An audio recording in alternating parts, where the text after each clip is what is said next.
So y'all get first dibs on everything. And so here's what I put together as a small agenda today. So I would take about maybe 2 minutes and 1 to 3 minutes. If I get over 3 minutes, somebody give me a signal.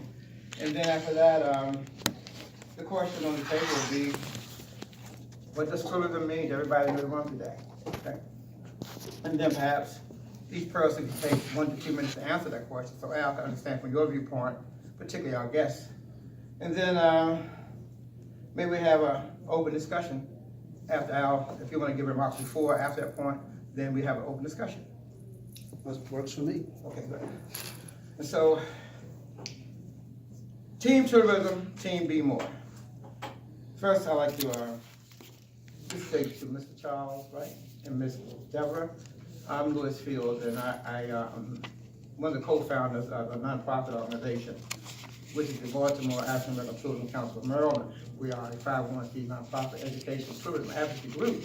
And what we've done over the last we started as a volunteer in '93.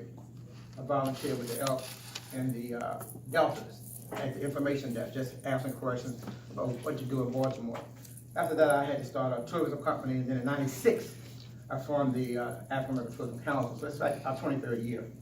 Prior to that, I spent 20 years in the industry as a waiter, busboy, houseman, maitre d', all of those kind of things. So combined, I have over 40 years in the tourism industry. So it's my life's work as an adult. And so what we come here today for is to first thank Al for spending some time with us and having us and hosting the meeting, and all of you for being present, and of course my friends for coming. So today we want to have a very positive discussion and probably end with a mutually benefiting, closer working relationship with Visit Baltimore. That's our goal today. So first I'd like to start with some good news. And I want to thank Mr. Hutchinson and the team at Visit Baltimore for landing the CIAA.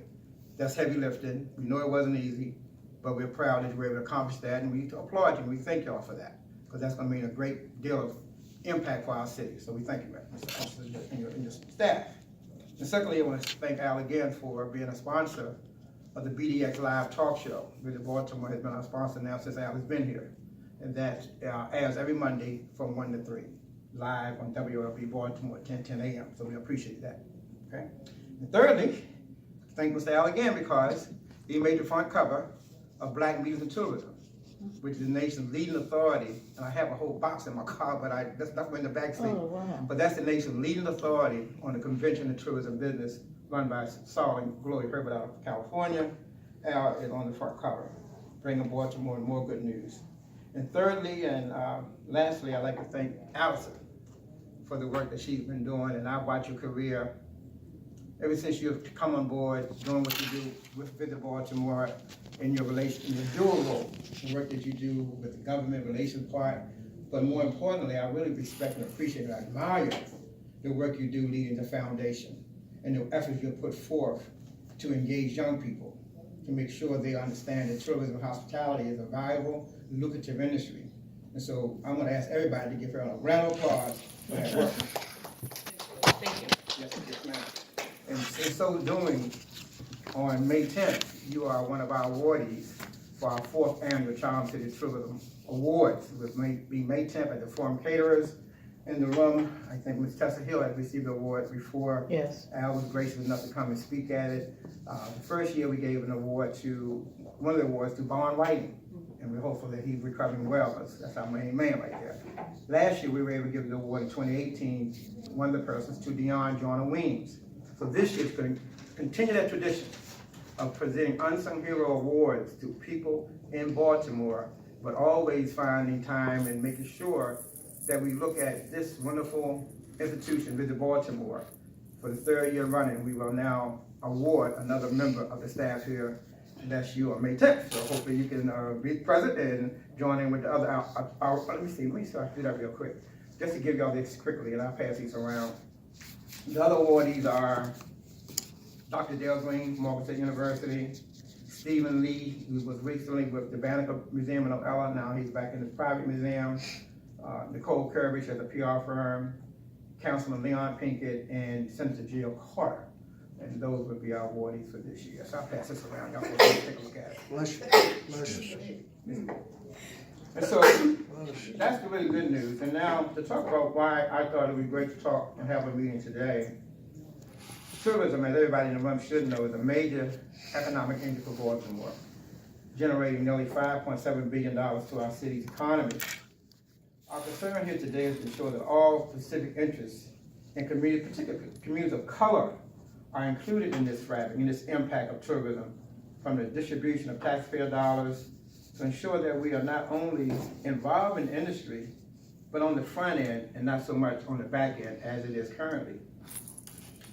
We, those of us who are here today and others who are not here, provide a tremendous service to the tourism industry.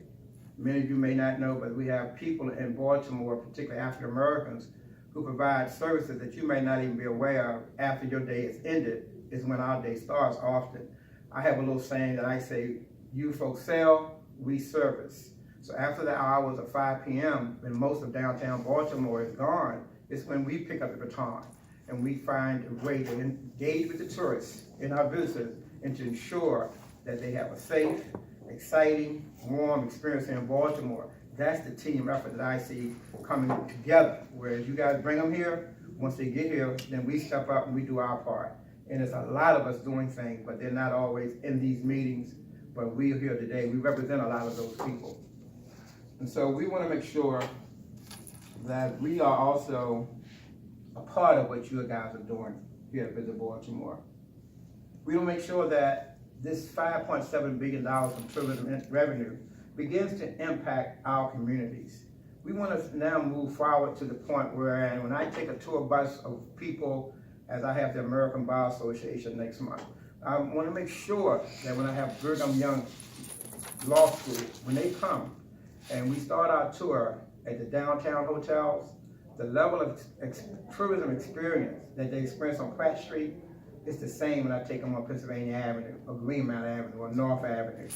That's what I would hope to see begin to happen more so than it has happened in the past. We know that we have issues in our communities, but when we begin to invest in those communities, particularly through tourism, there's a new terminology called community tourism, where communities now are engaging with their CVB and making sure they're doing their part to pick up the trash, to welcome the guests, to smile at the guests, to be courteous when they're spending their dollars across that counter. Part of that is up to us as the leaders in tourism to make that happen. We want to make sure that what we invest in our city from that $5.7 million, be it city funding, be it state funding, be it resource sharing, be it distribution of income, revenues, information sharing, being at the planning table in the early stages, all of these things we still, as people of color, are not necessarily comfortable with yet. We do believe we're getting there, and that's why we're here today, to try to make sure we continue to do that work. And so I have about 5 specific questions, but I want to hold my question until everybody has begin to answer the question, and then have Mr. Hutchinson respond what tourism means to you. And that's what this is about, to begin to have tourism as a more vital part of Baltimore City and not just certain parts. That's the, I would say, crusade, the buy-in that we need. And where we get that buy-in is making sure that whatever is coming out of your offices, we're on the same page. I tell you quickly, and I'll close with this. I'm not against Visit Baltimore. I love Visit Baltimore. I've been coming to Visit Baltimore since 1996. In this very office and speaking to all the different leaders here, advocating that what we advocate for blesses all of tourism. When we as people of color engage, it blesses everybody. And so over the years, we have had our challenges, but what I would say is that we are moving closer to where we are trying to go. And that depends on, again, what the leadership of Visit Baltimore sees in us. Are we an asset, or do you see that we are a threat? I don't think of myself as being a threat to tourism. I've dedicated 40 years of my life to tourism. I do, however, advocate specifically on behalf of the interests of Black people. Now that is my personal interest to coincide with the guidance of what the mayor wants to see happen, what you folks want to see happen. I think our city can do a little bit better in terms of appreciating, being aware of, and inviting us to be a part of the early stages of things. Because when we leave this room, in my mind's eye, we should be Team Baltimore for tourism. There should be no reason ever why we have to go against you at City Hall or the state. We should be a unified force for Baltimore. I know we all love Baltimore. Otherwise, we wouldn't even be here. So that in the end game, I would like to see us get to a point that we could have certain conversations beforehand so that, again, we have a unified alliance when it deals with elected officials particularly. I hate to have to go that route to seek recourse and remedies to the issues that we constantly now, I guess, Mr. Harris and others get to say, we've been at this for over 20 years, trying to advocate from a position that we believe we are a benefit and asset to tourism. And we sometimes feel a little left out and not necessarily appreciated our voices and our opinions. And I just came here today to try to say that that's the goal that I have. And so I hold my questions until everybody else can chime in.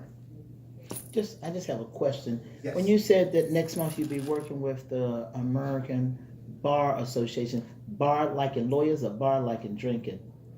That's a funny one, just like, the attorneys, the lawyers. Okay, thank you. Okay. Steph and I go back to the 1970s. I was gonna help you if it was the bar association. The liquor, I thought you meant liquor association. I ain't got time to finish myself. Unlike the National Bar Association, which is the African American Association of Attorneys across the country. Okay. The American Bar Association is over 500,000 members, and they're having their, I don't know if they call it the regional or the mini conference here in Baltimore in 2nd of April. Okay. And so all things civil rights is important to them, and I have to take them up on Pennsylvania Avenue. They want to see Thurgood Marshall, his house on Division Street. They want to see the churches that he went to. They want to see the places they frequent. Well, you know, school, don't forget the school. Yeah, they closed down school, so we can do all of those things, but that's a part of the whole conversation today. Okay. And so in years to come, particularly when CIAA comes, and they say, well, Louis, how do you take us uptown?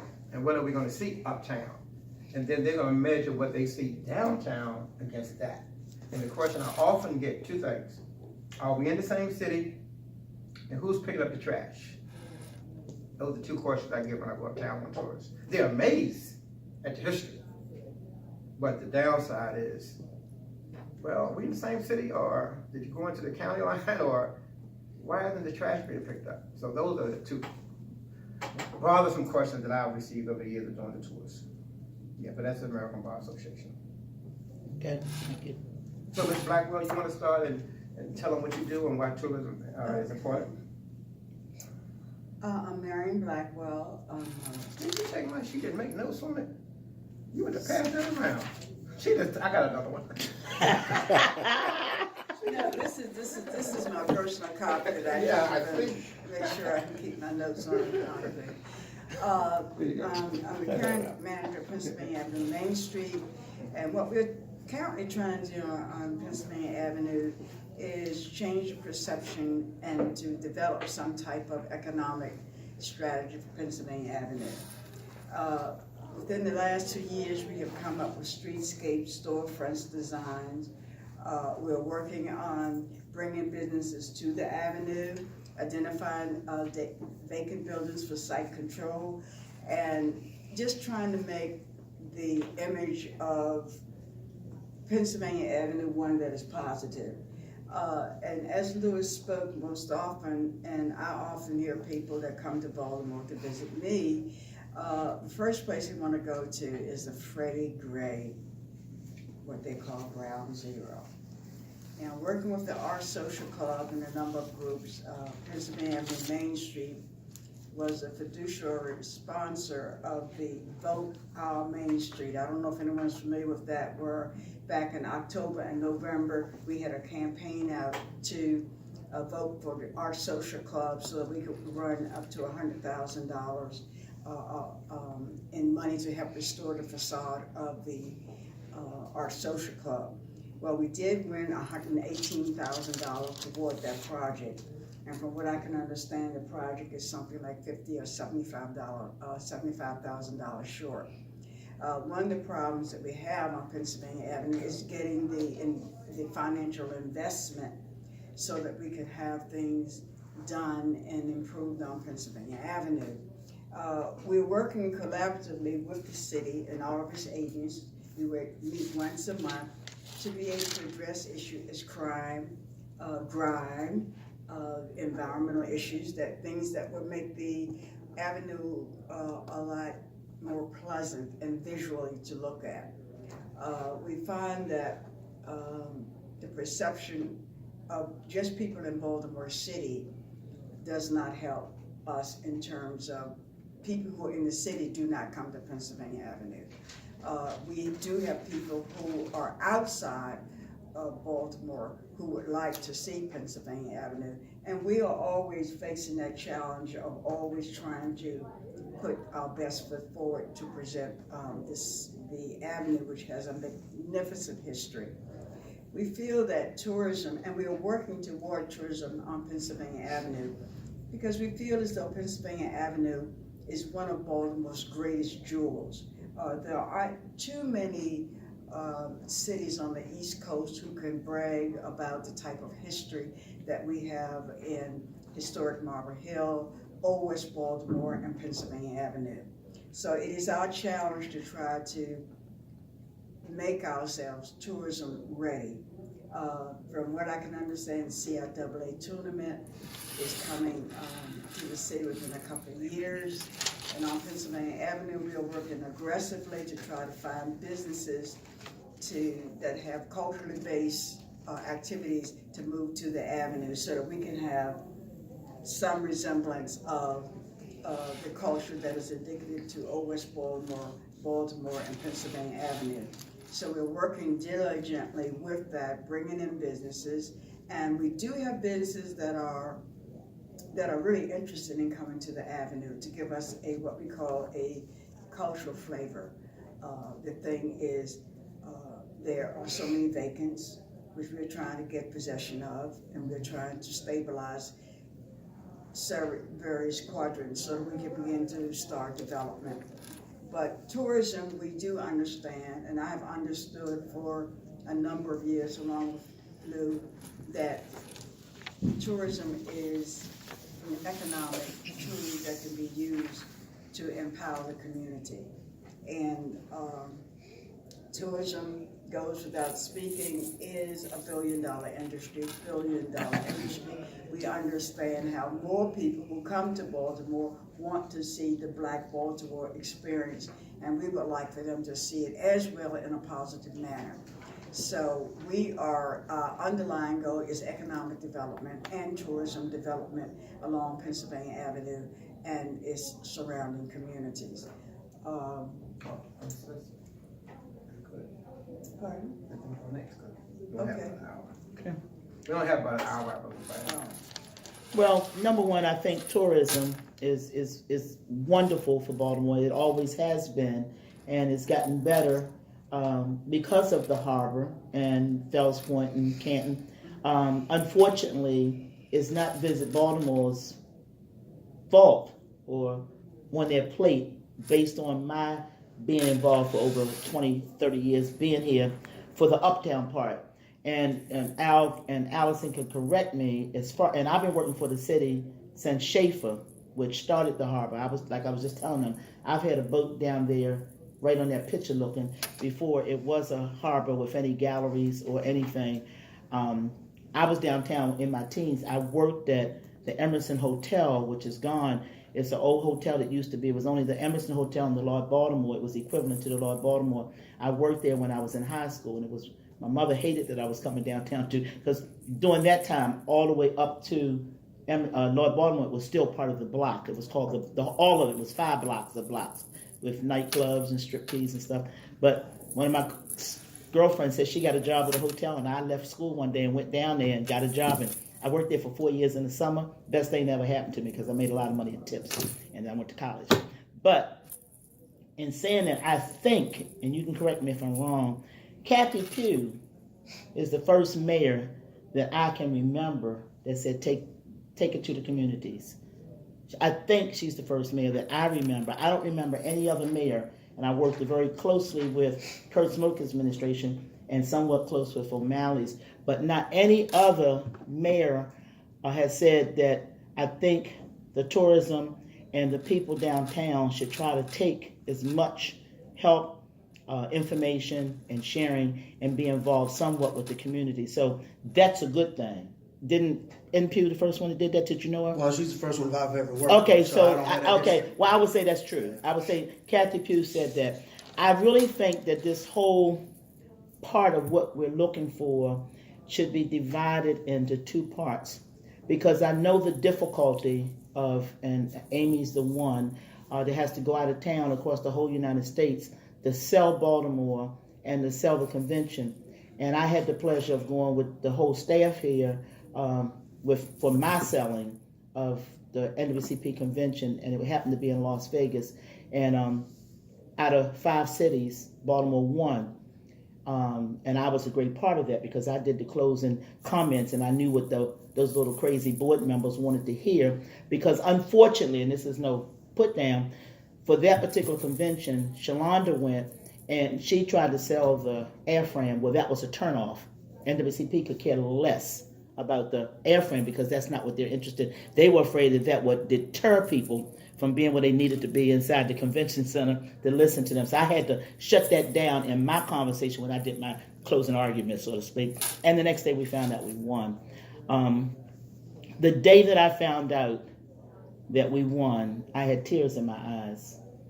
It was the best thing to me that I had done for this particular segment. I've got other things I've done. But I knew in my heart that I wanted to be a black economic situation for black businesses. And it panned out that way. When conventions come to town, it's the convention people who are hosting the convention, that are in charge of the convention, to put some oomph in what they see as their reality. We can't make white tourists or other races, but when black sororities, churches, or anybody that has some minority flavor should want to come to Baltimore and deal with the reality of where can a black business make money once they're here spending their dollars. We have to stay downtown at the hotels and we have to do other things, but there should be some flavor that black people in any city should make some money when it's tourists and people with a convention is black. It's a shame that people will come to town and say Freddie Gray is the most important thing they want to say. And I was involved with Freddie Gray. I'm friends with his family. It's a terrible thing to say you want to come to town and you want to see where Freddie Gray died. I think that's deplorable. And I've done lots of work on Pennsylvania, as you well know. I think we need to have a local side of tourism. And when I say local, the part that Visit Baltimore is trying to get people that we have no connection with to come in from out of state to spend their money here and enjoy Baltimore. And hopefully black people can get a piece of that. Then the other side, we need to learn better how to promote Baltimore and Baltimore communities. And I think that's something that we have to come up with and then come to Visit Baltimore with a plan of action on how Visit Baltimore, and not just Visit Baltimore, but the convention center and all the other entities downtown, how they can be of help to the African American community. There's lots of people who don't come downtown because they think it doesn't belong to them or that they shouldn't come, and that's of all walks of life. Now, I'm a downtown person, but I love uptown because I go to Drew Hill Park and drink wine and sit out there and eat cheese with my husband and lay on a blanket. You never invite us over there. Well, it's because it's just usually the two of us. So I had some renovation done at my house about 10 years ago, and so Joe and I started going to Drew Hill Park after work. And he would bring glass, real stemware, and drink wine and cheese. So Joe is from Pittsburgh. He thinks it's terrible. And he's good for a guest speaker for this kind of stuff because Joe loves Drew Hill Park. Well, there's some black people here in Baltimore who haven't been to Drew Hill Park in their life and wouldn't go there because they think it's bad. Again, nobody bothers you because you're not bothering nobody. And if you out there and you selling drugs and you come out there and have an argument with somebody, then somebody might shoot you. But the bottom line is stuff that we can do about promoting us and the communities. I think Visit Baltimore should maybe go to some community meetings. I think Blue, maybe we should put on a dog and pony show and go to communities around the city and educate. I bought a boat when I was 21 years old. And I've had a boat in and out of down the harbor, and I'm down there frequently on my boat. I used to leave it down there till it got too expensive. Now I took it to the rowing club.